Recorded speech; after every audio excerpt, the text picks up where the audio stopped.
ये वर्णन करते हैं कि एकादशी व्रत को हरितोष व्रत कहते हैं।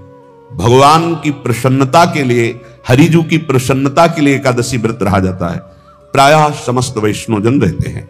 जो रसिक जन प्रियाजू के चरणों के अनन्य हैं, उनका एक ही व्रत है, श्यामा श्याम की 8 पहर उपासना करते हुए अपनी मन वृत्ति को श्यामा श्याम में समर्पित करना। यहाँ ज्ञान ध्यान व्रत कर्म जीते सब काहू में नहीं मोहि प्रतीति, रसिक अनन्य निशान बजायो एक श्याम श्यामा पद प्रीत। पर जो एकादशी व्रत रहते हैं परम धन्य है, वो हरितोष व्रत है। अब एकादशी व्रत का नियम क्या है और कैसे एकादशी व्रत का फल मिलता है, कई बार चर्चा हुई। बहुत सुंदर तस्मात् शास्त्रम प्रमाणम ते, शास्त्र प्रमाण के अनुसार श्री सनातन मुनि बोल रहे हैं, अथ ते नियमान वच्मि व्रते ह्रस्मिन् दिनत्रये, कास्यम मानुषम मसूरान्नम चणकांको द्रवास्तथा, शाकम मधुपरान्नम च पुनर्भोजन मैथुने, दशम्याम 10 वस्तूनि वर्जयेत वैष्णवः सदा।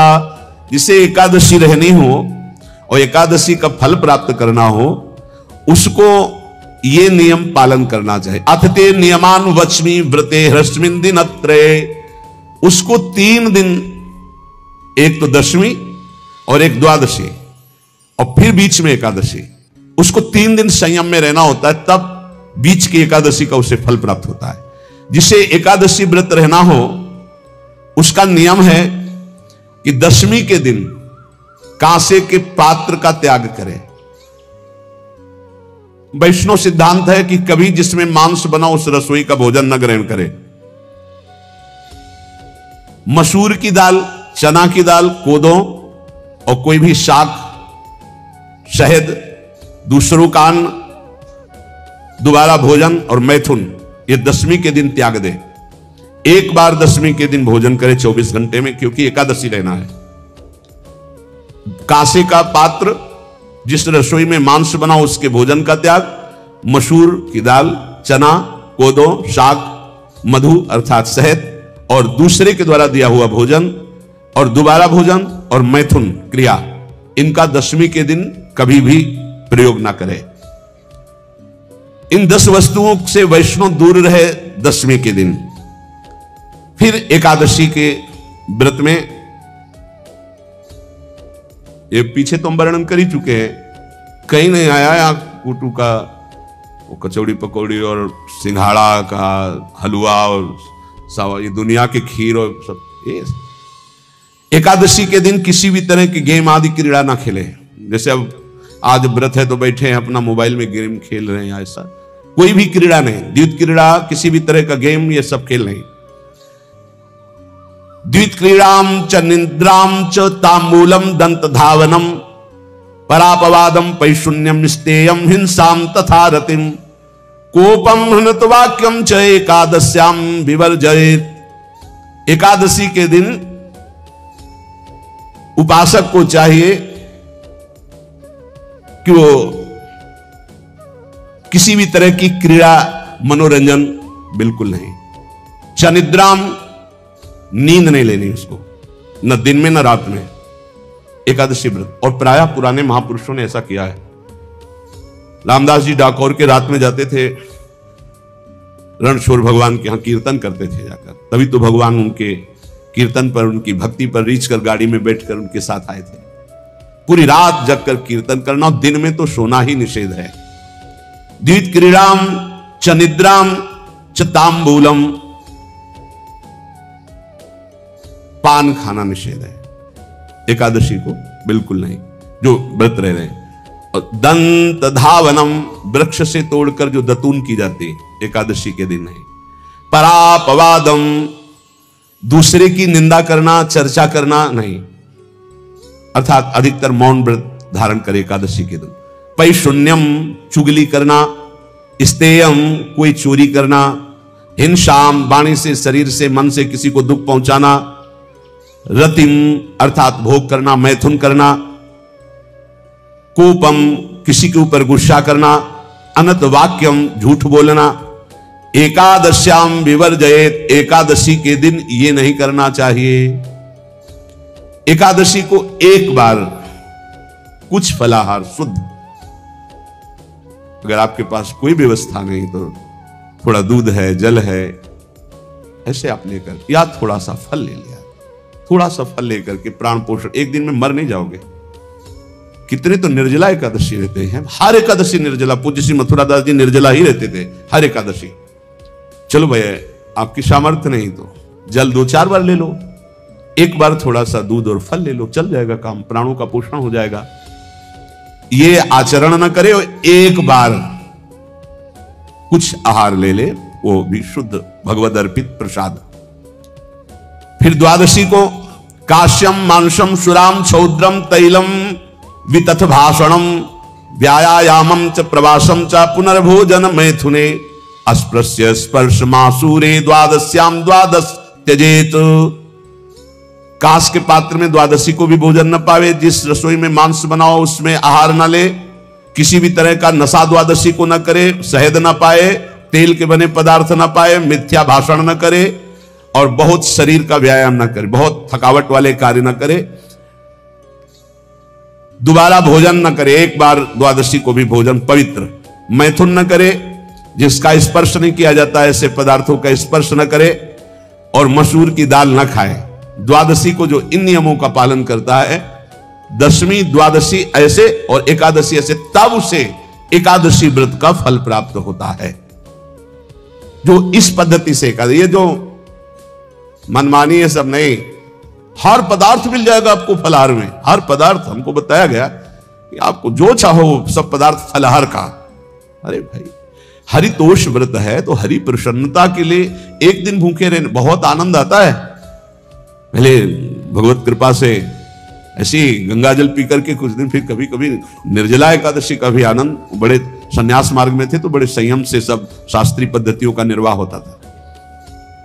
उपासक को चाहिए कि इन नियमों से व्रत का अनुष्ठान करे, मनमानी आचरण न करे। सबसे प्रार्थना जो एकादशी रहते हो, हरितोष व्रत इसे कहते हैं, भगवान की प्रसन्नता के लिए रहा जाता है, रहना चाहिए। जो अपने आचार्य परंपरा में है जैसे, जिनका सिद्धांत है, पर रहने का सिद्धांत ये श्री सनत कुमार जी वर्णन, श्री सनक जी महाराज, ये सनत कुमार जी वर्णन की। सनक जी महाराज कह रहे हैं, यदि भगवान का आश्रय नहीं, सत्संग नहीं है, तो इन 4 में से एक हो तो नाश कर देता, फिर चारों हो तो सर्वनाश हो जाता है।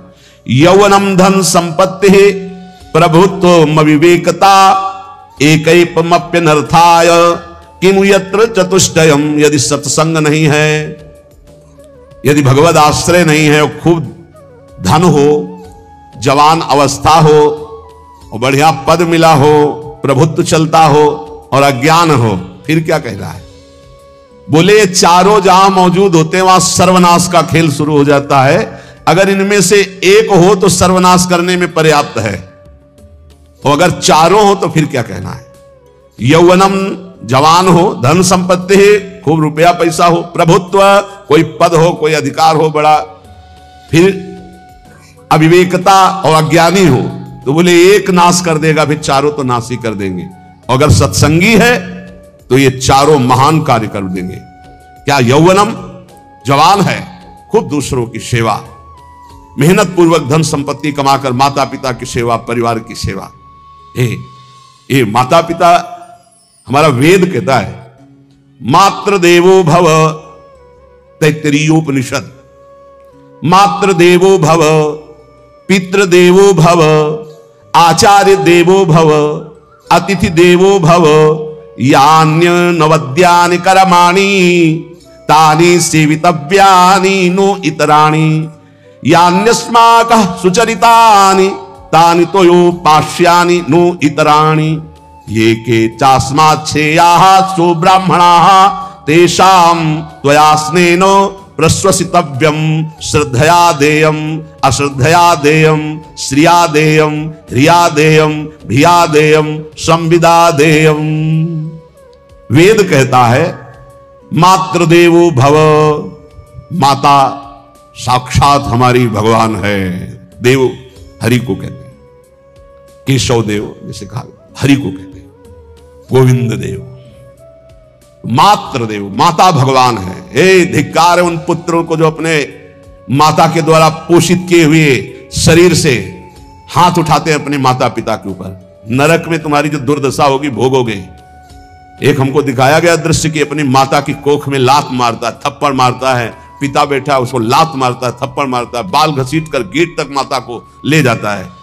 अब इनकी जो दुर्दशा होगी ये बोल नहीं पाएंगे, बता नहीं पाएंगे। ऐसी जगह मारा जाता है कि बस तलक्षते रहो, कुछ कह नहीं सकते, घोर नरकों की प्राप्ति होती। वेद कहता, तैत्तिरीयोपनिषद, मातृ देवो भव, ध्यान से सुन लो, सत्संग है, ये माता साक्षात भगवान है। अगर तुमने मारा, वाह भर करके इसके आंसू गिरे, जितने आंसुओं की बूंद से भूमि के कण भींजेंगे उतने कल्प तक नरक भोगोगे। ध्यान रखना, तुम्हारा कभी यश, कभी कीर्ति, कभी श्री, कभी हिरी, ये कभी तुम्हारे उदय नहीं हो सकती। तुम्हारा सर्वनाश हो जाएगा अगर मां पे हाथ उठाया। पितृदेवो भव, पिता साक्षात भगवान है। देखो भगवान अवतरित हुए तो प्रात काल उठी कै रघुनाथा, मातु पिता गुरु ना वही माथा। आचार्य देवो भव, माता साक्षात भगवान है, पिता साक्षात भगवान है, आचार्य गुरुदेव साक्षात भगवान है। जो अपनी माता को, अपने पिता को दुख देता है, अपने गुरुदेव की अवहेलना करता है, उसका कभी मंगल हो सकता है? वो कभी सुख प्राप्त कर सकता है? वेद कहता है जो निर्दोष कर्म करते हुए धन कमाकर, कैसा कर्म? निर्दोष कर्म करते हुए धन कमाता है और उस धन से अपने बूढ़े माता पिता और गुरुजनों की सेवा करता है, जीवन धन्य है।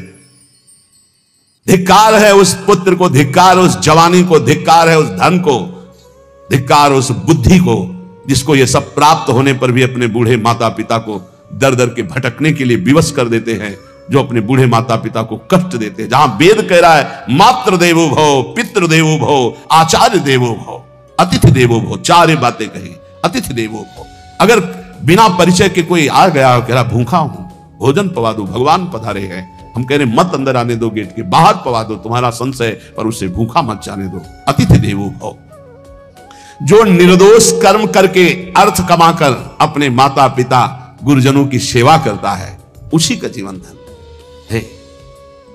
पशुवत आचरण, मनुष्य शरीर प्राप्त करके राक्षस आचरण, राक्षसों की यही पहचान होती है। मां नहीं मातु, पिता नहीं देवा, साधुन ते करवा वही सेवा। तुम्हारे जो पुण्य है ना सब भस्म हो जाएंगे। आप खिलवाड़ मत समझो, वो विरक्त है, भले तुम्हें नौजवान दिखाई दे रहा है, वो शरणागत है। जो आचार्य ने मंत्र दिया वही गुरु परंपरा से चला रहा, वही मंत्र उसमें। आप उसको बोल रहे हमारे लिए कुर्सी डालो, पैंट शर्ट पहने हो, कुर्सी डाल। हाँ, आप असमर्थ हो तो हाथ जोड़कर प्रार्थना कीजिए कि बैठने में हमारी टांग टूट गई है, हम बैठ नहीं पा रहे हैं, क्या व्यवस्था हो सकती है क्या? याचना इस कोटि की। आदेश, बाबा जरा कुर्सी लाना, बाबा तो कुर्सी रख देंगे, आप उनको तुम भिक्षुक समझते हो, सारे सुकृत तुम्हारे नष्ट हो जाएं। ये जो संतों के द्वारा दिए हुए आसन में ये अयोग्य पुरुष बैठ जाते हैं ना, इनके सारे सुकृत नष्ट हो जाते हैं। ये क्या समझते हैं? तुरंत आसन दिया जाता है किसी भी, आओ आसन को प्रणाम करके समेट कर रख दो अगर आसन में बैठने की योग्यता है। आसन में बैठने की योग्यता उसकी मानी जाती है जो सामने बैठा है, उस स्थिति का हो या उससे श्रेष्ठ हो। बहुत होश में ये बातें सत्संग में ही मिलती है और अन्यत्र नहीं मिलती। आसन बिछाने का मतलब तुम कोई महान नहीं हो गए हो, अपने में दैन्यता नहीं तो वैष्णव किस बात के? आसन ग्रहण वैसे ही बिछा हुआ है, उसके ऊपर आसन लगा हुआ है गुरुजनों के लिए, श्रेष्ठ जनों के लिए। आप आसन में बैठने के अधिकारी हैं। सत्कर्म के द्वारा कमाए हुए धन से मातृ देवो भव, पितृ, हम बार बार चिल्ला के कह रहे क्योंकि कलयुगी इन पुत्रों को अब समझ में नहीं आ रहा। जो बोओगे वही काटोगे। अगर आप अपने पुत्रों को शत अध्यात्म की शिक्षा देंगे और स्वयं अध्यात्म से चलेंगे तो तुम्हारा बुढ़ापा ठीक से जाएगा। नहीं, बुढ़ापा बहुत मुश्किल से कटता है, बहुत मुश्किल से। हाँ, हमें कई दृश्य देखने को मिलते हैं। बता रहे एक बार बिंदौर इधर है, इच्छावर फतेहपुर, वहां से भ्रमण करते यार, बड़े मकान से वयोवृद्ध भागते हुए आए, स्वामी जी स्वामी जी स्वामी जी, बहुत कष्ट में हो। क्या कष्ट है आपको? आप तो महल से उतर रहे हैं, ये किसका है? बोले मेरा ही है। उनका कष्ट क्या है? बोले 4 लड़का है, 4 बहू है, सब खाते पीते हैं, मैं बहुत कष्ट में हूँ, सब कोई अपमान करता है। वहां निकलो फिर बाहर, बाबा जी बनो, भजन करो, भगवान के मार्ग का अनुसरण करो। चौथी अवस्था है। बोले ये तो नहीं हो सकता, रहूंगा तो यही कुछ ऐसा कर दो कि जिससे हमारे बच्चों की बुद्धि बदल जाए, जो हमको पीटते हैं, गाली देते हैं। हमको वो जादू तो हम जानते नहीं, और चल पड़े। और बड़ा अंदर से चिंतन हुआ कि जीव कितना आसक्त है। उन्हीं पुत्र परिवार घर में, बुढ़ापे का समय है, चौथी अवस्था में अगर घर ही में रह के भजन करो तो झंझट नहीं होगी। जो मिले जैसे मिले जीवन यापन करो, भजन करो, लेकिन प्रभु से मतलब नहीं। तो जितने भी जवान भाई बहन सुन रहे हैं, आप अपने माता पिता को, यहां हमारा वेद कहता है मातृ देवो हो, माता भगवान है, पितृ देवो हो, पिता हमारा भगवान है। धर्म के द्वारा कमाए हुए धन से माता पिता की सेवा करो। दूसरे दोषयुक्त कर्मों का कभी आचरण मत करो। यन्नस्माकं सुचरितानि तानि तयो पापाश्यानि नो इतराणि। सुंदर आचरण करो जो महापुरुषों के द्वारा विधान किए गए हैं, पाप आचरण कभी मत करो। हमारे आचरणों में से एक भी ऐसा आचरण नहीं होना चाहिए जो दूसरे को दुखी करके धन संपत्ति लेने वाला हो। वेद कहता है पापाचरण किया और आपको गड्डी पकड़ा दी, आप निर्दोष को दंड दे दिए और दोषी को धन के कारण मुक्त कर दिए। अब आपके परिवार में जो तांडव मचेगा वो झेल नहीं पाओगे, चाहे कोई भी हो। बहुत ध्यान से सुनना, ये सत्संग है, ये शास्त्र है। जो अधर्म पूर्वक दूसरे के द्वारा दिए हुए धन से गलत निर्णय करता है, दोषी को मुक्त करता है और निर्दोष को दंड देता है, उसको दुखिया को न सताइए, दुखिया देगा रोए। जब दुखिया के मुखिया सुने तब तेरी गति क्या होए। मर्सिडीज गाड़ी में भून जाओगे भुट्टे की तरह अंदर, कोई सांस लेने की जगह नहीं मिलेगी। कैसे? आगे से गाड़ी में किसी कारण आग लग गई, चलती गाड़ी में। अब आजकल सब रिमोट का सिस्टम होता है, वो तार जल गए जिनसे गेट खोला जाता है। अब गेट लाख लोग हैं आसपास, कोशिश कर रहे हैं, ना गेट खुल रहा है ना शीशा तोड़ा, भम मचा हुआ है। चीखते हुए अंदर एक एक परिवार का सदस्य भस्म हो रहा है। क्यों? किसी के परिवार को उजाड़ा तुमने, किसी के निर्दोष की तुमने दंड विधान किए हैं, पापाचरण किए, भोगना पड़ेगा। इसीलिए बार बार तुम्हें भयावह शब्दों से कहते हैं कोई तुम्हें दंड नहीं देगा, तुम्हारे कर्म हर समय तुम्हारी खोपड़ी में सवार हो, वही तुम्हें दंड देंगे। इसलिए हमारा वेद कहता है यन्यस्माकः सुचरितानि तानि तयो पापास्यानि नो इतराणि। जिसमें महापुरुष विधान किए हैं कि यह आचरण करो वो सुकृत है, और जिसे मना करते हैं ऐसे पापाचरण मत करो, कभी दूसरे का अहित मत करो। जो कोई भी हमसे श्रेष्ठ गुरुजन है उनका आदर करो, उनको आसन दो, उनको विविध पदार्थों से सुख पहुंचाओ, विश्राम कर लेने के बाद वार्ता करो। श्रद्धा पूर्वक माता पिता गुरुजन अतिथि इनकी सेवा करना परम धर्म है। अश्रद्धा पूर्वक इनको कभी मत बर्ताव करो। बोलना, भोजन ले, बूढ़े जनों को ऐसे देखा है, ऐसे बड़ा कर लो, तुम्हारी भी बुढ़ापा आएगी, पता नहीं आ पाएगी कि नहीं आ पाएगी। अगर आएगी तो बहुत बढ़िया आएगी, तुम्हें ऐसे सताएगी कि आप देख लेना। बहुत हमारा हृदय इस बात से पीड़ित हो जाता है कि मां के प्रति ऐसा बर्ताव, जिस मां ने इतना पिता की क्षमता से हजारों गुना बढ़कर माता का प्यार होता है, ऐसे माता को, ऐसे पिता को हमें तो लगता है रोज चरण धो के पीना चाहिए। भगवान साक्षात इनमें विराजमान है। भगवान सच्ची कहता हूं, जो अपने माता पिता को त्रास देते हैं भगवान भी रक्षा नहीं करेंगे, कोई दान पुण्य तुम्हारा काम नहीं आएगा। क्योंकि ऐसे महामहिम पूज्य माता पिता के प्रति आप ऐसा देखो, प्रार्थना करते चाहे गाली बकने वाले, गुस्सा करने वाले माता पिता हो, यदि वो चल नहीं पाते, वयोवृद्ध है, तो भगवान की तरह पूजा करो, उनके व्यवहार को मत देखो, तुम्हारा काम बन जाएगा, उनका आशीर्वाद आपको मिल जाएगा। आर्थिक स्थिति के अनुसार अतिथि की सेवा करो, गुरुजनों की सेवा करो, भय से भी युक्त होकर सेवा करो। अधिकार है माता पिता का, गुरुजनों का। यदि आप सेवा नहीं करोगे तो अपराध लगेगा। इतना बड़ा शरीर पैदा किया है, लेबरी करो, रिक्शा चलाओ, उससे जो मिले अपने माता पिता की सेवा करो। तो यहां कह रहे कि ये चार अगर आपके पास हैं, इनका सदुपयोग नहीं हो। यौवनम धन संपत्ति प्रभुत्वम अविवेकता एकैपमप्यनर्थायम किमु यत्र चतुष्टयम। यदि धन है, जवानी है, आपका प्रभुत्व चलता है, बड़े पद में हो और अज्ञानी हो, एक तो सर्वनाश कर देता है, फिर चारों हो तो सर्वनाश पक्का। और यदि कहीं भगवान का आश्रय मिल जाए, संत जनों, तो ये परम मंगलदायक है। अविवेक विवेक में बदल जाता है। जो धन है इसकी तीन गतियां बताई गई हैं। दान भोग विनाशश्च राया शूर्गत त्रिधा। तीन गति होती है, एक दान और एक स्वयं भोग करना, और अगर नहीं किया तो सर्वनाश, वो नाश को ही प्राप्त हो जाएगा। गांव के कंजूस जनों के धन दीवालों में निकलते हैं, मटकी में बंद बंद करके दीवाल में पैक कर दिया और मर गए। अब दीवाल में नहीं, अब लॉकर में है, बैंक में है। कितने हैं? बोले इतने करोड़। कभी ना तो धर्म किया ना दान किया, कंजूस रात दिन उन्हीं रुपए का चिंतन किया, मर गए। 1 रुपए का भी कभी सतमार्ग में प्रयोग नहीं किया।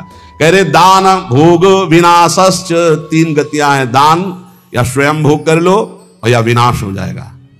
तो सो धन धन्य प्रथम गति जाकी, वो धन धन्य है जिसकी प्रथम गति क्या? दूसरों को सुख पहुंचाने में लगा। अस्पताल में दे दिया, गरीब लोगों की औषधियों के या भूखी गौओं के उदर पोषण में, या संत महात्माओं के निवास या वस्त्र या भोजन, ये सब उत्तम गतियां हैं। अगर ये नहीं किया तो चलो घर में ठाकुर जी विराजमान करो, स्वयं बढ़िया भोग लगाओ, पाओ, परिवार को सुखी रखो, इतने कर लो। वैसे सो धन धन्य प्रथम गति जाकी, प्रथम तो है दान, फिर दूसरा स्वयं चलो उपयोग कर लो धार्मिक धर्म पूर्वक अपने परिवार का। लेकिन अगर ऐसा नहीं किया तो तीसरी गति है नाश, वो तुम्हारे किसी काम में धन आने वाला नहीं है। जो न दान करता है ना भोगता है, उसका नाश हो जाता है। अरे भाई, वृक्ष से ही शिक्षा लो, दूसरों के लिए ही होता है। तो तुम मनुष्य बनकर क्या दूसरों का परोपकार नहीं कर सकते? यदि तुम जवान हो, तुम्हारे पास धन है, प्रभुत्व है, विवेक है, तो तुम पूरे राष्ट्र की सेवा की भावना जागृत करो। समाज में ही भगवान विराजमान है। ये मानवा हरि कथा श्रवणास्त दोषा, कृष्णांगी पद्म भजने रत चेतनाश्च, ते वै पुनन्ति च जगन्ति शरीर संगात, संभाषणादपि ततो हरिरेव पूज्यः। एक तो ये बताया, दूसरा बताया कि ये महाधन्याति धन्य होते हैं। एक तो होते जवान हैं, रुपया पैसा खूब कमा रहे हैं, बड़ा प्रभुत्व है, अविवेक है तो नाश कर देगा, और विवेक है तो इन्हीं का सदुपयोग हो जाएगा। एक है जो सबसे हटकर है, ये मानवा हरिकथा श्रवणास्त अधोषाः, जो रात दिन नाम जप करते हैं, भगवान की चर्चा करते हैं और सुनते हैं, और अधोषाः, वो सारे दोषों को अपने मिटा चुके हैं। कृष्णांगी पद्म भजने रत चेतनाश्च, निरंतर अपने चित्त को प्रभु के भजन में डुबोए हुए हैं, प्रभु के चरणों के ध्यान में अनुरक्त किए हुए। उनका क्या प्रभाव होता है? बोले तैवई पुनन्ति च जगतंति शरीर संगात। ऐसे महात्माओं का यदि शरीर है प्रगट में, तो उस शरीर से स्पर्श करके वायु जिस जिसको छूती है वो पाप रहित हो रहा है। जो उनके दर्शन करते हैं वो पाप। संत दरस जिमि पातक तरई, संतों के दर्शन मात्र से पाप नष्ट होते हैं, उनके शरीर के स्पर्श से पाप नष्ट होते हैं। संभाषणादपि ततो हरिरेव पूज्यः, यदि उनसे संभाषण करने को मिल जाए तो बोले वो इतना पवित्र हो जाता है कि भगवान उनमें वास करने लगते हैं। हरिदेव, हरि उसमें विराजमान है, हरि ही है, ऐसा वो पूज्य हो जाता है। यदि जो नाम जप कर रहे हैं, जिनका चित्त भगवान के चिंतन में है, जो कथा भगवान की चर्चा कर रहे हैं, जो भगवान की चर्चा सुन रहे हैं, अदोषाः, जो समस्त दोषों पर विजय प्राप्त कर चुके हैं, ऐसे मानवाः पुनन्ति च जगतंति, वो पूरे जगत को पावन करने की सामर्थ्य रखते। सतरते सतरते सा लोकांतार्यति मम भक्ति युक्तो घोरम पुनातु, वो लोक के लोक पावन कर देते। कैसे? उनके शरीर से स्पर्श की हुई वायु दूसरों के पापों का नष्ट, उनका दर्शन दूसरों के पापों का नाश, उनका संभाषण दूसरों के पापों का नाश। यदि संत संग मिल गया तो निश्चित हरिदेव ही, वो भगवान से ही मिल रहा है, क्योंकि वहां भगवान जागृत है सबके हृदय में, पर भगवान शयन कर रहे हैं, माया का पर्दा लगाए। संत के हृदय में भगवान पर्दा रहित होकर जागृत हो चुके हैं। उनके दर्शन से, संभाषण से, स्पर्श से निश्चित परम कल्याण इस जगत का होता है। कौन भगवान? भगवान किसे कहते हैं? तो बोले सनंदन मुनि बोल रहे हैं। सनातन जी की सुना, एकादशी व्रत पर बोले, और अभी तक सनक जी बोल रहे। अब सनंदन जी कह रहे, ऐश्वर्य समग्रस्य धर्मस्य यशसः श्रियः, ज्ञान वैराग्ययोश्चैव शरणां भग इति ऋणा। संपूर्ण ऐश्वर्य, संपूर्ण धर्म, संपूर्ण यश, संपूर्ण श्री, संपूर्ण ज्ञान, संपूर्ण वैराग्य, ये 6 जहां विराजमान हैं भग, उन्हें भगवान कहते हैं। ये पूर्ण रूप से भगवान में ही विराजमान है, और जिसमें ये सामर्थ्य है उसे भगवान कहते हैं। उत्पत्ति प्रलयम चैव भूतानामा गतिम गतिम, वेत्ति विद्याम अविद्याम च स वाच्यो भगवानिति। जो सबकी स्वयं अपने संकल्प से उत्पत्ति करता है, उत्पत्ति करने वाले ब्रह्मा जी की भी जो उत्पत्ति का कारण है, जो अपने ही बल से सबका विनाश कर देता है, प्रलय, और जो सबका पालन करता है, उसे भगवान कहते हैं। जो आवागमन तथा विद्या अविद्या इसका स्वामी है, उसे भगवान कहते हैं। जो संपूर्ण ईश्वर, संपूर्ण धर्म, संपूर्ण यश, संपूर्ण श्री, संपूर्ण ज्ञान, संपूर्ण वैराग्य और उत्पत्ति, पालन, प्रलय का स्वामी, जो विद्या अविद्या आवागमन जिसी के इशारे से होता है, वही है भगवान, वही सबका भगवान है। इसलिए जो उपासक भगवान की आराधना करता है वो ये देखे, सा एवाधस्तात् वेद, सा उपरिष्टात्, सा पश्चात्, स पुरस्तात्, स दक्षिणतः, स उत्तरतः, स एवेदः सर्वमित्यथातो अहंकार देश एवाहमेवाधस्तादः मुपरिष्टादहं पश्चादहं पुरस्तादहं दक्षिणोतोः मुत्तरोतोः मे वेदः सर्वमिति। वो जो भगवान है, कहा है? बोले सा एवाधस्तात्, सा उपरिष्टात्, वो नीचे है, वो ऊपर है, वो पीछे है, वो आगे है, वो दाहिने भी है, वो बाएं भी है, और वही ये सब कुछ है जो देख रहे हो, केवल भगवान ही भगवान है। बोले जो ऐसा देखता है उसका अहंकार भगवान में लीन हो जाता है। अब वो देखता है मैं ही नीचे हूं, मैं ही ऊपर हूं, मैं ही पीछे हूं, मैं ही आगे हूं, मैं ही दाहिने हूं, मैं ही बाएं हूं, मैं ही ये सब कुछ हूं, मैं अहम ब्रह्मास्मि। दो भाव होता है, एक भक्त जो भगवान को सर्वत्र देखता है, और एक जो अपने अहम को भगवान में स्थापित कर देता है भेदभाव से, वो अपने आत्मस्वरूप को देखता है। जिसने ऐसा भगवान का अनुभव कर लिया कि आगे पीछे दाहिने बाएं ऊपर नीचे हर समय मेरे श्री भगवान हैं, तो न पश्यो मृत्युम, इसका फल है पश्यति न रोगम नोत दुखाताः सर्वाः पश्यः पश्यति सर्वमाप्नोति सर्वस इति। बोले उसको किसी भी प्रकार का रोग दुख नहीं दे सकता। जो ये देखता है सा एवाधास्तात्, सा उपरिष्टात्, सा पश्चात्, सा पुरस्तात्, सा दक्षिणा, सा उत्तरा, उत्तर में दक्षिण में ऊपर नीचे दाएं बाएं हर समय मेरे प्रभु हैं, केवल प्रभु को देखता है, तो न पश्यो मृत्युम, मृत्यु की ताकत नहीं कि उसकी तरफ देख सके। ध्यान देना।